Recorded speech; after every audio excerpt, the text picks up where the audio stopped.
Hello, everybody. Welcome back to another awesome episode of the Tank Talk podcast. I'm here with John, and we've got one that I think is going to be really relevant for a lot of people, unfortunately, over the last couple of weeks. And we wanted to address it here because I'm hoping that it will help us. John, what are we going to be talking about today?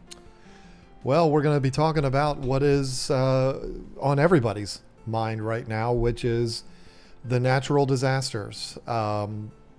Our country, my state in particular, has been affected dramatically over the last couple of weeks of recording this. I'm not sure when this is going up, but I do, before we get into any of it, I want to say something real fast about that. Obviously, heartfelt condolences to anybody that's been affected by that, but also a thank you to people like you, Jason. A select few have reached out, but also a lot of followers of this podcast, followers of the KG Tropicals channel have reached out wanting to make sure that Lisa and I are okay. Completely fine. We got a little tiny bit of wind and a little bit of rain, and that's because where the heart of the storm went through is on the complete opposite side of the state from where we are. That was the western part, closer to Tennessee, the Asheville area. We are on the complete opposite side at the coast. So we're not on the coast, but we're closer to the coast than that. So it really didn't affect us at all. I lost a little bit of a tree branch that came down. In fact, Jason, when you reached out to check on us, I was typing up a funny response, like, I can't believe how devastating it was. We lost a branch. And then I was like, no, wait a minute. That's pretty inappropriate. So I deleted all of that. Yes, we're fine. Thank you for checking in. But I've had a lot of people reach out, and it makes me believe in humanity. And also the other thing is seeing the response that so many people have had. Maybe not our government as much, but the people have responded and really looked out for everybody over there in North Carolina and Georgia and Tennessee. And it's been very sad to watch, but also very hopeful to see. It restores hope in humanity. So, I don't know what more I can say. And then, as we're recording this right now, it's happening again. But I guess it's exclusive to the state of Florida this time. Is it Martin? What is the Milton. Milton? There we go. Milton is the hurricane that I think was a category 3-ish that is going through Florida. Like I said, I don't know if it's still there as the recording of this. I think it was kind of finishing up as it was going through Florida, but there's going to be damage there as well. I don't know if it's going to be as extensive as what happened with Hurricane Helena, but the point is, here today, we want to talk about as fish keepers. And obviously there are way more important things when a hurricane strikes than our fish. We've got human beings and all kinds of stuff that have to be cared for. And so, yeah, it is. I agree with you. It's been very heartwarming to see the response of people helping people through Helena. And then I fully expect to see that again in the state of Florida as they start to deal with the hurricane there. And so our purpose today is really, this might not actually be the longest podcast in the world, because when you really break things down into what's necessary, we're going to be talking about how do you deal with, as a fish keeper, that part of your life, right? Obviously, for a lot of people, it might not be the main concern, right? You've got other family members, you've got kids, you've got other animals, you've got friends and neighbors and family in the area. So what things can we do? And we're going to see that as we go through this podcast. There are some simple things that you can do to ensure that hopefully when there is a disaster like a hurricane or other types of natural disasters, that you can protect your fish. Is it going to work all the time? No, because we can't control nature and just how powerful nature can be. So if being that you've gone through it, I think you are actually most definitely the expert here in terms of what because you had to deal with this a couple of weeks ago. You didn't know where that hurricane was going to go. You probably just assumed it's coming right for you. and you've got a lot of aquariums. And so in your situation, you've got a little bit more to deal with than a lot of people do. But what was your thought process as you heard, hey, this thing might be headed our way? Given the scale of it, the fact that they were talking about a mass devastation type thing, um, I know this might sound weird, but I was worried a little bit more about the structures on my property than I was the contents of those structures. Yeah. Obviously, protecting Lisa and myself and, is priority, but, I was worried about roofs blowing off and stuff like that. And there's really nothing you can do to prepare for that. And what I have to tell, and I've had to tell this to Lisa so many times, I live in a house that's almost 200 years old, and it's in the coastal plains of North Carolina, which North Carolina is known not only, very recently, but also throughout history as being a state that gets hit real hard with hurricanes. Florida, Louisiana, Georgia, South Carolina, North Carolina.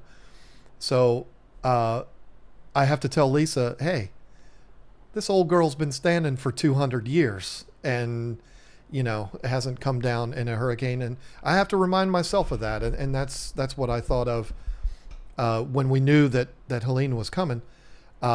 We didn't feel all that threatened because we knew we were, based on news and stuff like that, it was saying it was going to go up the western part of the state and not really affect the coast. So, but I still wanted to be prepared. And that's one of the first things that Lisa and I did when we moved here was being prepared, even though, you never know when it's going to hit. I feel like this is one of those things that we think of too late, and that's a shame. It's like we think about it when we see that there's one coming on the news. Like, okay, they're saying this one's going to be bad, so what are we going to do? Where I'm one of those people, I like to be ready before we even know anything. And so Lisa and I, we have multiple gas-powered generators. We have multiple large-scale battery banks, which are exclusive to the fish house, those battery banks. And then the way we have things is we have a generate. We bought two gas-powered generators, one for the fish house and one for the house. And we have extension cords everywhere because we live on a large property. We have to run extension cords from the house way out there and stuff like that. So basically for us, it is, okay, let's make sure we have plenty of fuel, gas, not fuel is more diesel, but you know what I'm saying, having gas. So I have like 6 5-gallon gas tanks that I make sure are full, run the generator, make sure it's, up to speed, and then pile up a bunch of extension cords, flashlights, all of that. And, none of which are specifically for the fish tanks. And I'm actually, I want to be very clear about that. It may sound bad for somebody in my profession, but there's a lot of things I'm putting on the list higher than the fish tanks. It's one of those things where if everything else is okay, we got a lot of animals and just added another one a few weeks ago that I talked about on the podcast.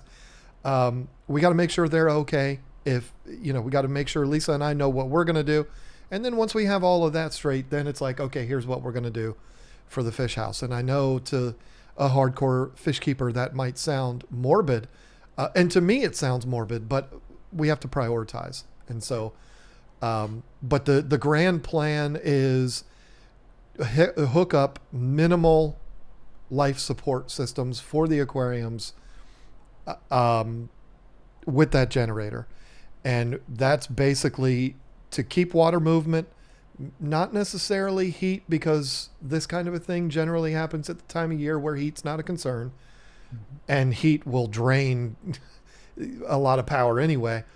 So it's, keeping the water flowing, which in our case would be hooking up air pumps and powering the sumps, and everything should make it through, hopefully unscathed. But again, the structures and things like that, there's nothing we can do to make sure roofs won't blow off, but that's the first priority. And I love that you mentioned that, because I agree with you. First of all, you brought up a whole bunch of points.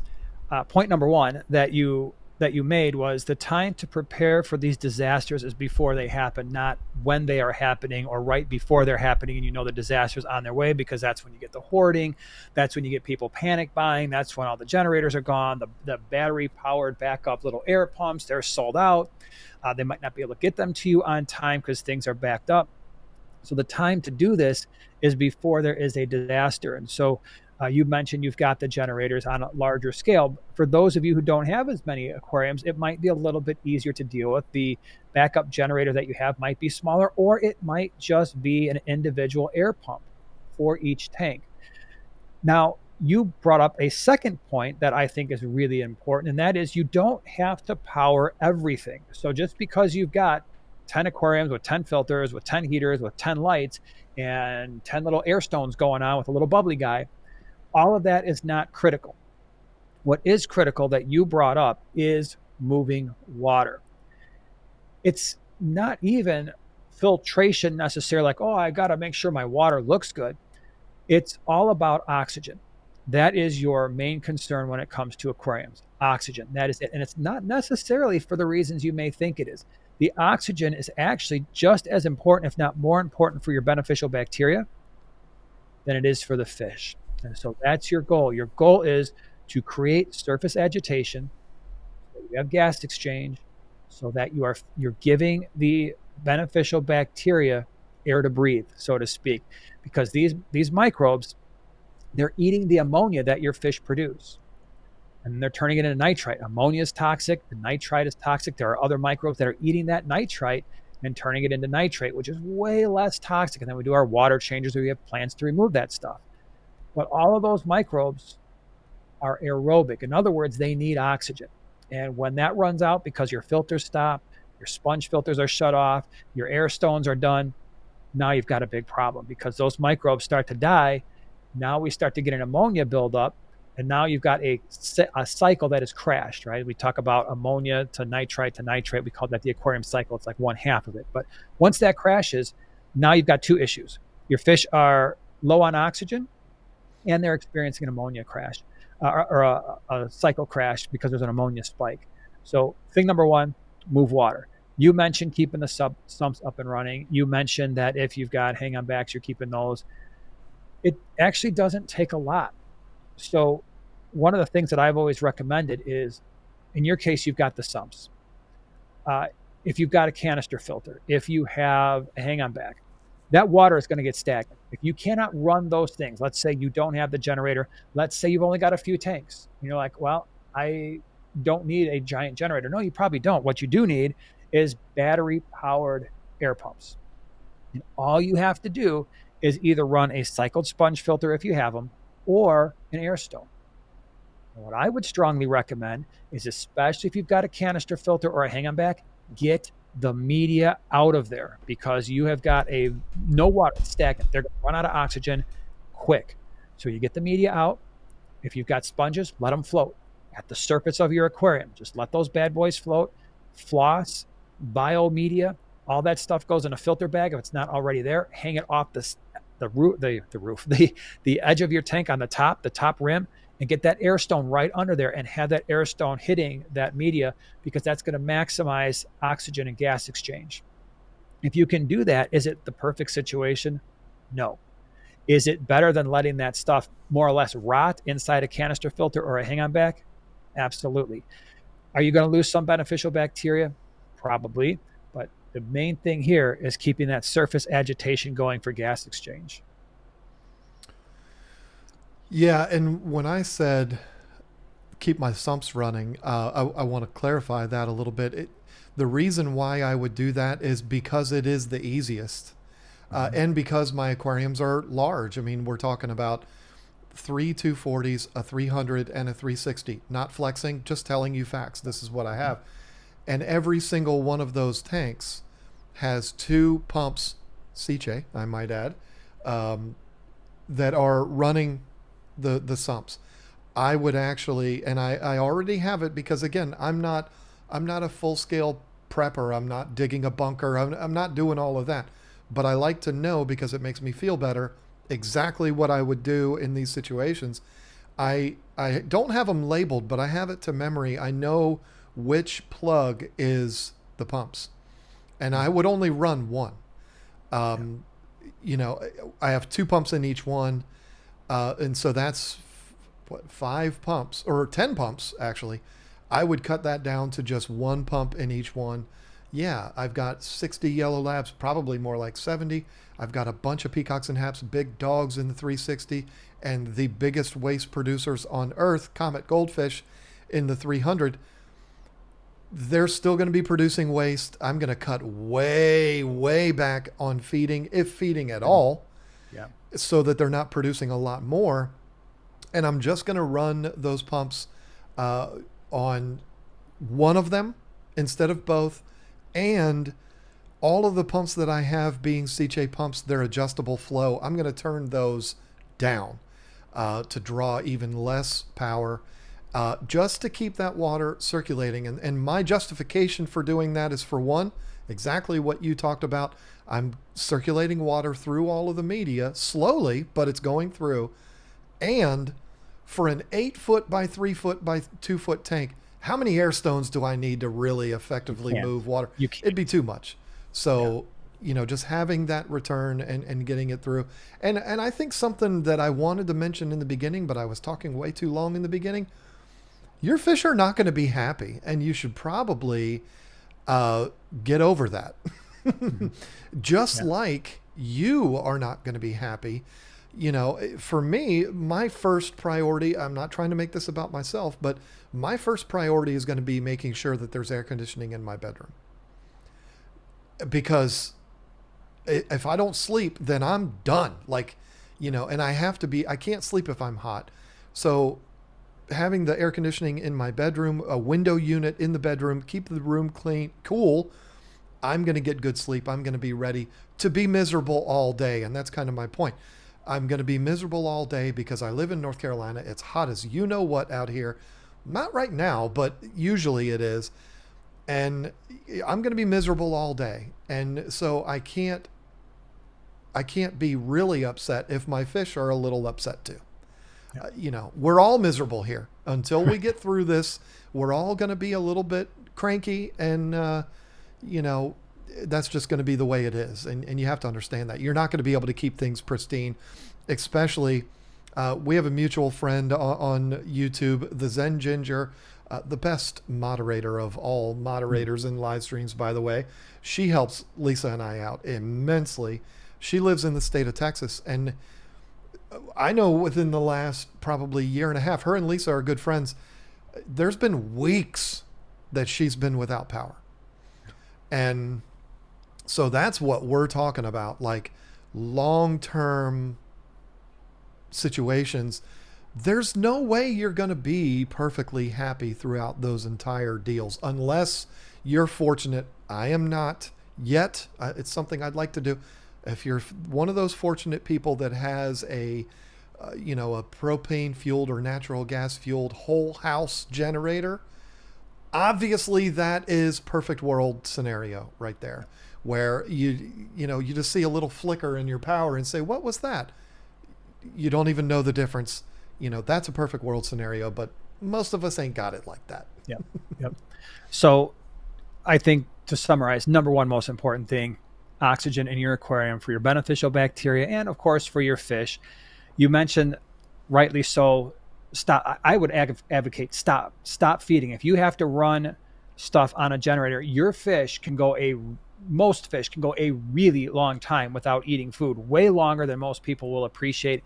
The exception may be goldfish because they've got that tiny little stomach. They need fish a little bit more, or need food a little bit more frequently. But think about how many times you had a fish like, oh man, they just stopped eating because they were sick or they were getting old or they had a parasite, and all of a sudden it's like, it's been a week, it's been 2 weeks, and here's this thing still alive. I'm not saying all fish are going to go that long, but a lot of fish can certainly go days, getting into weeks without eating. So if you know you're going to be without power for 3 or 4 days, and you know the only thing that you're doing right now to keep that oxygen up is an air stone because you've got maybe a smaller aquarium, or you're cutting back on flow like John's mentioned with his sumps. Well, at that point, why would we introduce more potential bioload in the form of food that's going to become waste that could foul up the water quality. Not only that, but you also mentioned that your fish are stressed, which is true, right? They're in an unusual situation, so they're probably not going to want to eat as much anyway. So I would absolutely cut down on the food dramatically. For me, I might stop even for 2 or 3 days. If it goes longer than that, maybe I would feed them every few days, right? Just a small meal, just to make sure that they're getting a little bit of uh, some nutrients. But yeah, the stopping of the feeding, perfectly fine.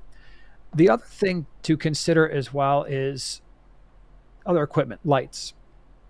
Now, I have my opinions. You didn't really even mention lights as part of your critical equipment, which I agree with.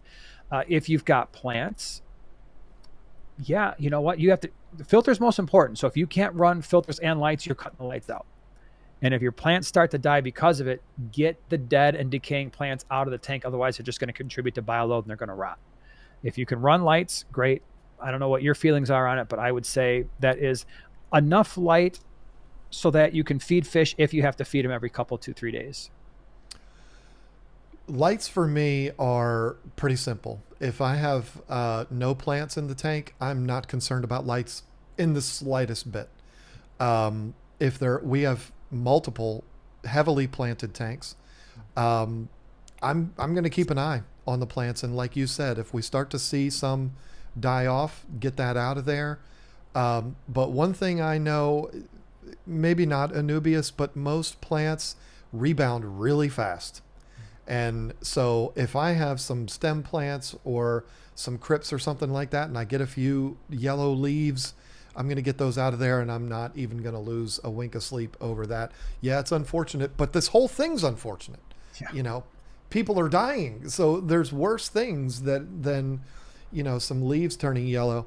Um, and the plants will rebound super quick, and you won't even realize that anything happened. So, but maybe for a couple hours I might run a light on a heavily planted tank. We have a 125 that is just all green. I mean, it's like a jungle, and that would really, really have a problem.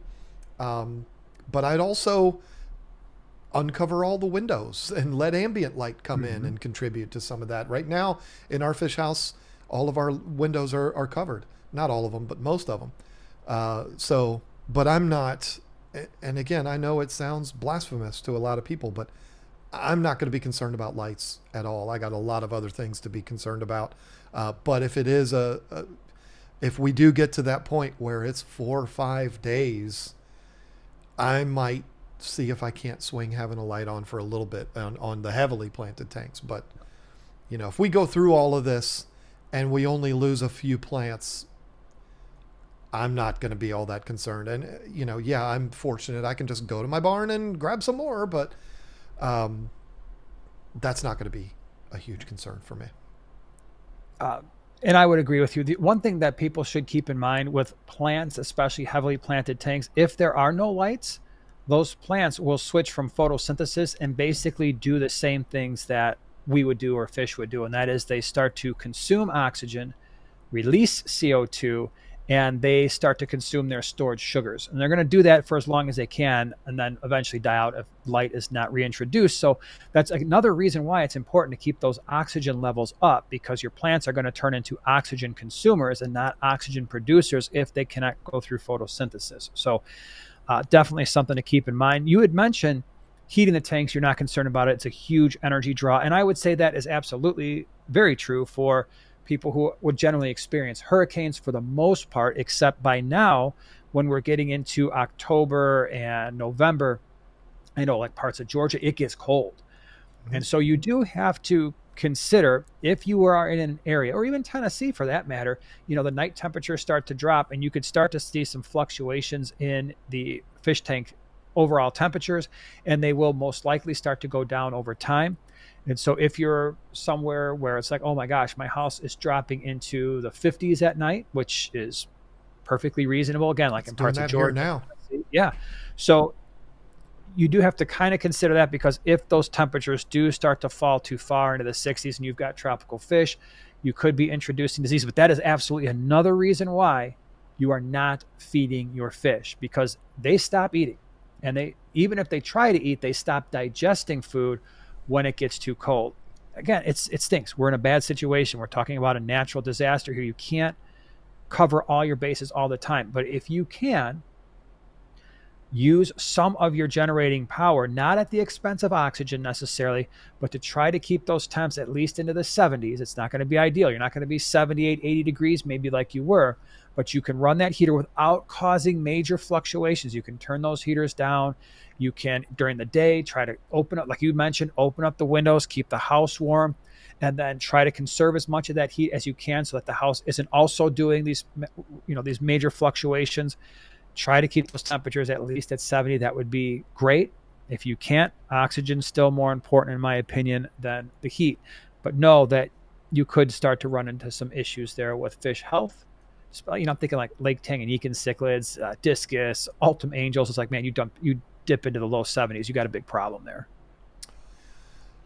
Yeah, and my plan for that, because obviously it's been a concern because, again, like you said, we are in October, which is the heart of hurricane season, and it is, last week we were in the 80s, and now, at night it's getting down into the 50s. And where I live in North Carolina, in the wintertime, it gets downright cold at night. I mean, it can get pretty. We have a couple of weeks a year. I know, real hard times we have, but a couple of weeks a year where at night we might go below freezing. Hurricane season would be over at that point, but maybe there's a surprise ice storm. You remember in Dallas a few years back where all of a sudden they got blanketed with a sheet of ice and all of Dallas, Texas shut down. Crazier things have happened, and that certainly could happen here with us, with a building that's full of aquariums, or you with your basement full. Are you considering at that point, because I know we are, a space heater to just heat the whole space, or are you trying to? I do anyway. Okay, yeah. So I heat the room, and thankfully for us, this basement holds heat very, very well. Like right now it's 82 degrees down here. We haven't run the air conditioner in probably 3 weeks. And the only thing that is heating this basement right now is I have 2 dehumidifiers that run. No space heater has been running, but the air conditioning has been off. And so just those 2 dehumidifiers have kept our fish room at around 80 to 82 degrees. So it does hold heat well, but if that were to, middle of winter, ice storm sort of thing, and oh my gosh, we have a problem. I do have a space heater down here. Between that and I would run the 2 dehumidifiers, hopefully that they do suck a lot of energy, unfortunately, in my central air pump.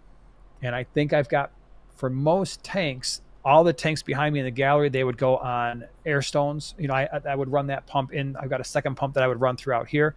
So I'd have 2 air pumps, 2 dehumidifiers, and a space heater. That is a big time energy draw, but that could keep my fish room more or less up and running without any issues whatsoever.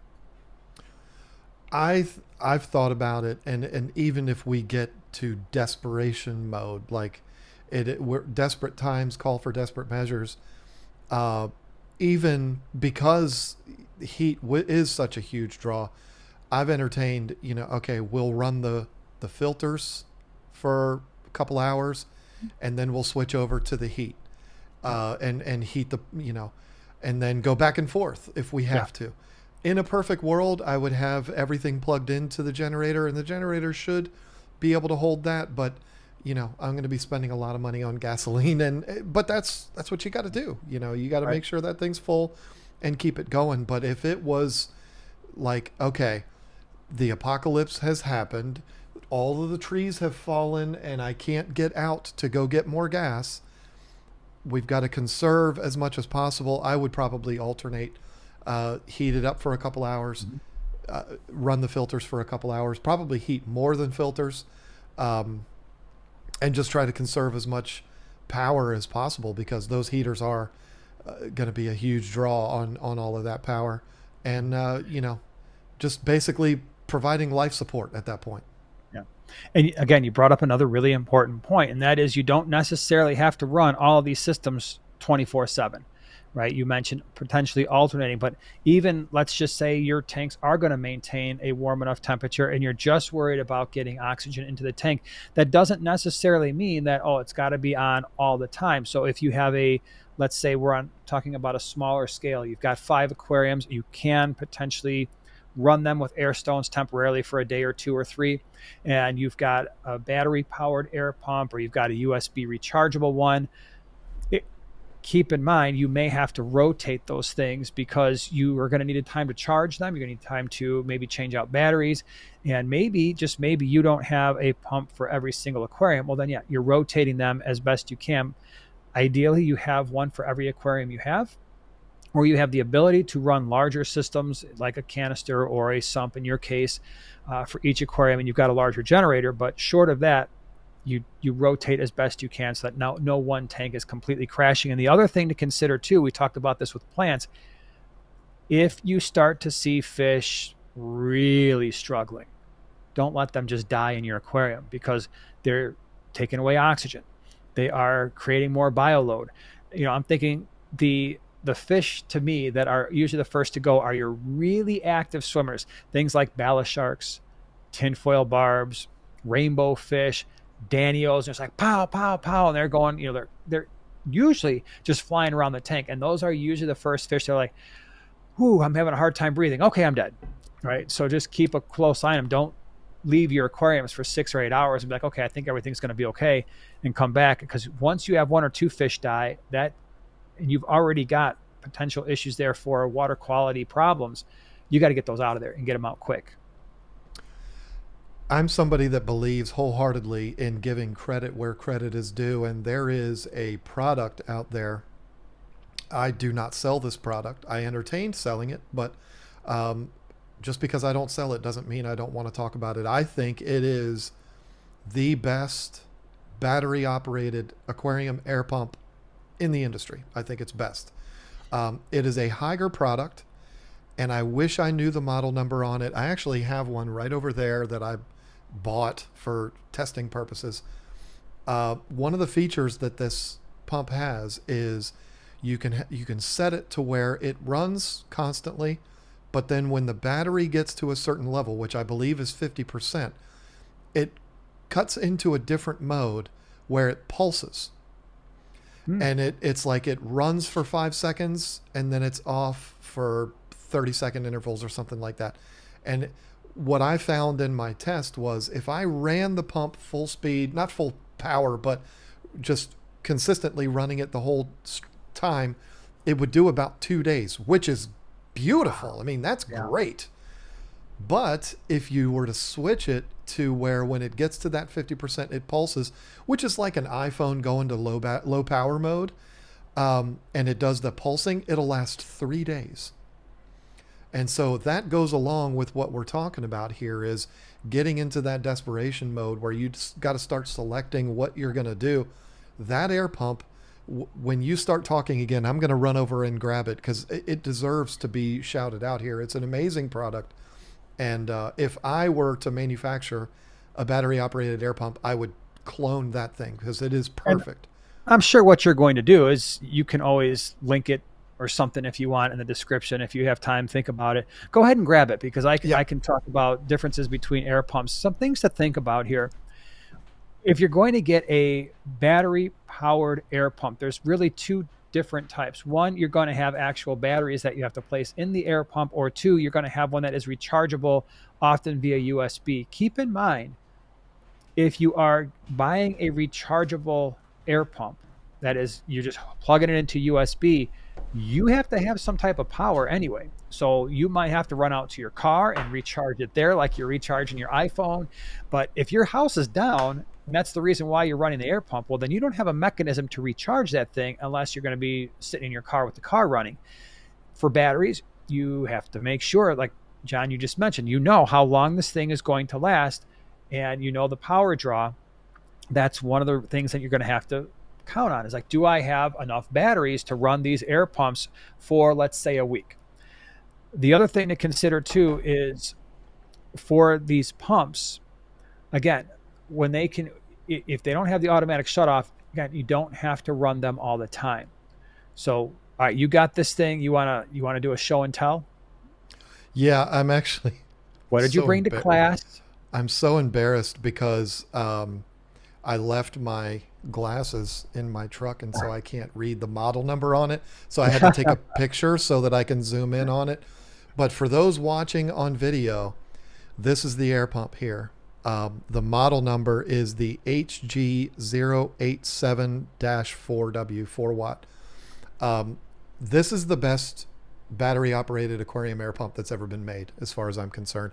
Well, I should say it like this: it's the best that I've ever used.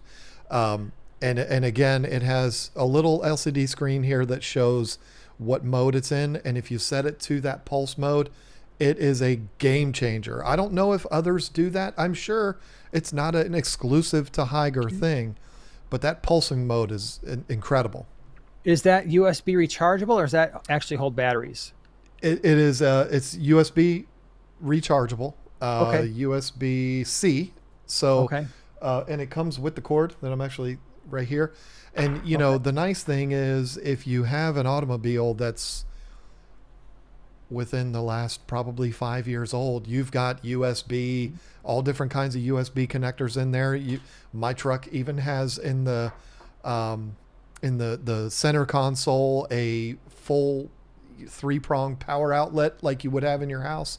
That is a solution to recharging these things. Yeah, that is the big concern, like you were talking about earlier.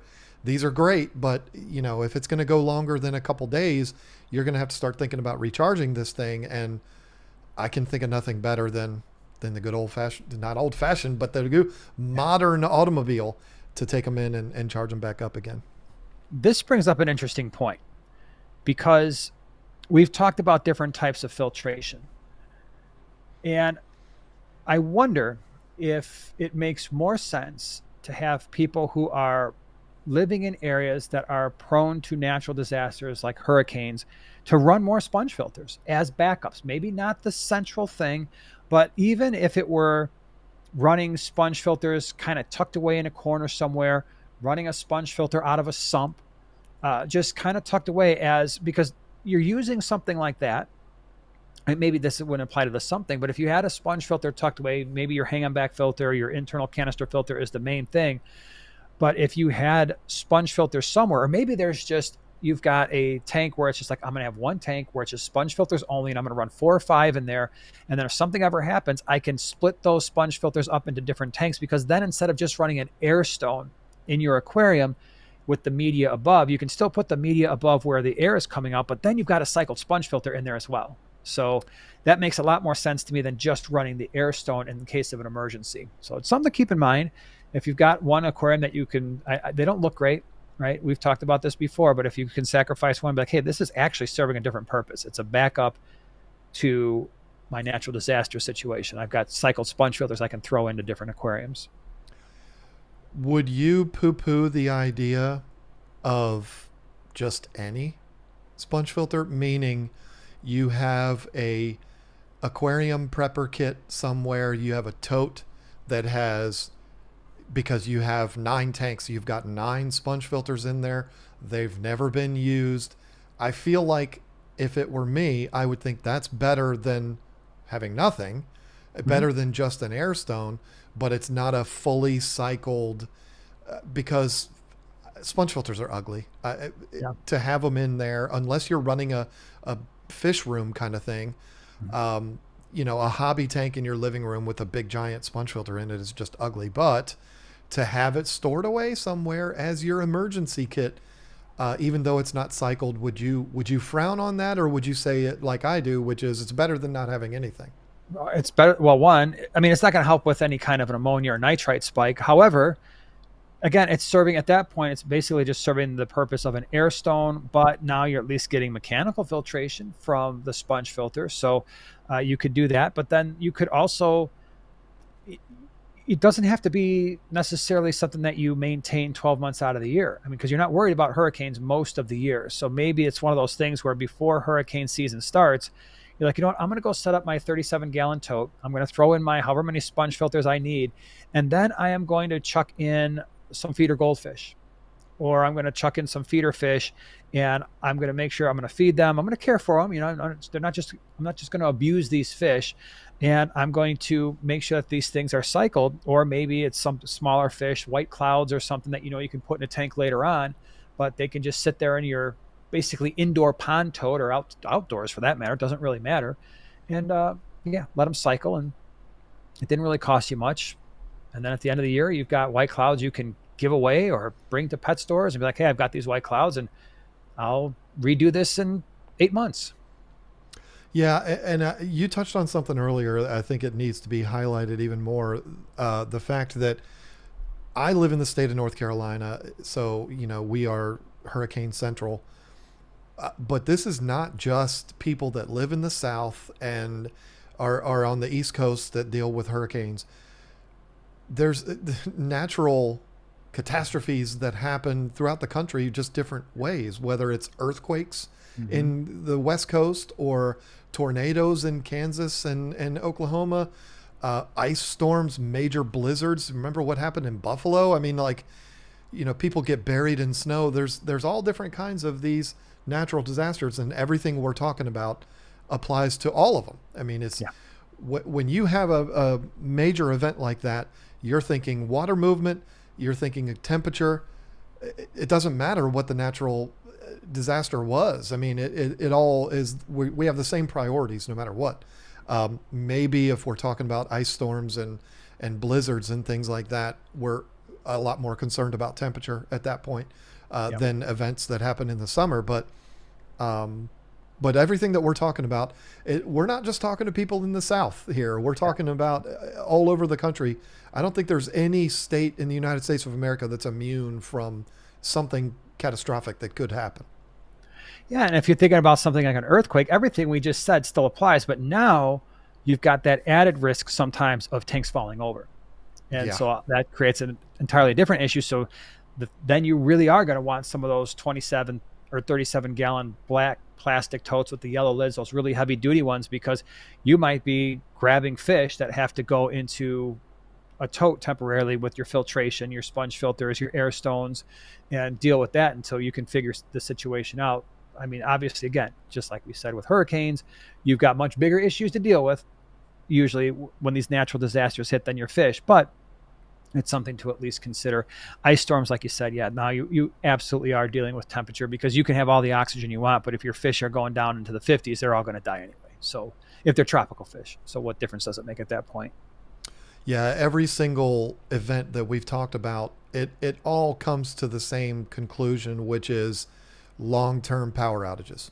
I mean, we haven't talked about branches flying through windows and, houses falling down because of earthquakes. They certainly happen too. Unfortunately, there are situations like what happened in Asheville, North Carolina a couple weeks ago. I mean, there's nothing that can be done, and you just have to let it go. I watched a video that was terrifying. I watched it yesterday, as a matter of fact. It was a young lady in her home, and this was on Instagram, and she lived next to a street, and on the other side of that street was a creek that ran pretty strong, and her house sat kind of up on a hill, not 75 feet up a hill, but it was, I don't know, 20, 25 feet up from where that water was flowing. And she did a video pre-Helene that showed that stream, and she was like, I think we're good. I know the waters are coming, but the water has only ever risen a total of 10 feet throughout the history of this area. So I don't think it's going to be a problem. And then she does a video the next day, and the water is like, you can't see the road anymore. It's up probably 15 feet. And then she does another video update on it the day that it all broke loose, and the water was halfway up her living room wall. So, major things like that happen. And I'd be the first to tell you, if a situation like that happens, you need to not concern yourself with your fish at all. Just, I'm sorry. I want all of your fish to survive, but we need to be thinking about elderly family members, young children, pets that walk on four legs, things that we know we can save, get them out of there. Let's not concern ourselves with our fish tanks. It sucks, but that's the way it has to be. One other thing that popped into my head when it comes to managing temperature, especially if you're in a situation where it's like an ice storm or a blizzard, you can wrap the tank. If you've got blankets, if you now be careful here because you don't want heaters coming into contact with fabric. You don't want lights turning on, and you've covered your tank. But the best way to conserve heat in an aquarium, one, is keep it covered, because that is one of the main ways that water is going to dissipate heat is through an uncovered tank. And so covering the tank, whether that is like, oh, I've got some plastic tote lids. Normally I don't cover it, but I'm going to do the best I can to cover as much as I can. I've seen people wrap their tanks in blankets and stuff just to kind of insulate it, because now the tank itself is more separated from the ambient temperatures, the air around. So that can help. It's not going to solve your problems, but it will slow the decline of the temperatures down. Just please make sure if you're wrapping your tank in blankets or something, you are not coming into contact with anything that gets hot, like lights and heaters and stuff like that, or motors for hang on back filters, that kind of thing, which would be like, oh, now I've got a bigger problem. Yeah, those tanks got real hot real fast, unfortunately. Yeah. Well, and don't suffocate the tank either. Right. Yeah, because again, you need the good point. You definitely need the gas exchange. Yeah. Right. 100%. I mean, you can wrap. I get that question a lot. Like, can I put blankets around my tank? I'm like, yeah, but don't seal it. Right. I mean, there needs to be air that gets in there. Otherwise, you're trying to do the right thing, but you're actually making things way, way worse. I've always suggested wrapping the front and the sides and the back with a blanket, and then have it be something else for the top. A glass lid or a plastic lid on top, like you normally would have. That's kind of what I was imagining when I said that. Like, just snuggle the tank with the blanket, but the top is just your glass lids. Yep. Yeah. And there's no way around, your fish are not going to be happy. I know I keep being the one that has to give those grim details, but they're not going to be happy. Now, if we're having a conversation about somebody that has one beta tank, oh, you can do whatever you want to do. I mean, you're good. You hook it all up to a battery operated something or other, and you're probably not going to have any issues at all. But most people in our hobby don't settle for just one. Yeah, let's face it. Right now, it's Monday morning. They're listening to a podcast about tropical fish. I would venture to guess. I'd love for you guys to leave in the comments section. How many aquariums do you have right now? How many? Because those people who have just one or two watching this, if you do, that's awesome. Hope you get numbers 3, 4, 5, 6, 7, 8, 9, 10. But yeah, there are some people that are very, very fortunate. Andrew Sandler comes to mind. No, not Adam Sandler, the actor, but Andrew Sandler, the one that has somebody said $20 million aquarium in his house. It would not surprise me if it cost him that. And you think, well, I mean, you got that. You only really have one. No, he's got a whole room behind that has a bunch of quarantine tanks and stuff like that. Even when you have the mecca of all home aquariums, you're still not going to just have one. Most of us. I think that the question you just asked, I'll be surprised if we see any ones in the comment section. I think there's, it starts with one, and maybe we're having somebody that's in that new stage of the hobby. They're super excited. They just got their first tank. It's not going to just be one for long. And so when you have multiples, then you got to start thinking about these tricks that we've been talking about here. Cause one is easy. You don't have anything to worry about if you only have one, but when you have 5 or 6 or a building full like I do, or a basement full like you do, you got to start coming up with a plan. One last thing that I can think of when it comes to, especially if you have a prolonged power outage, and that is water changes.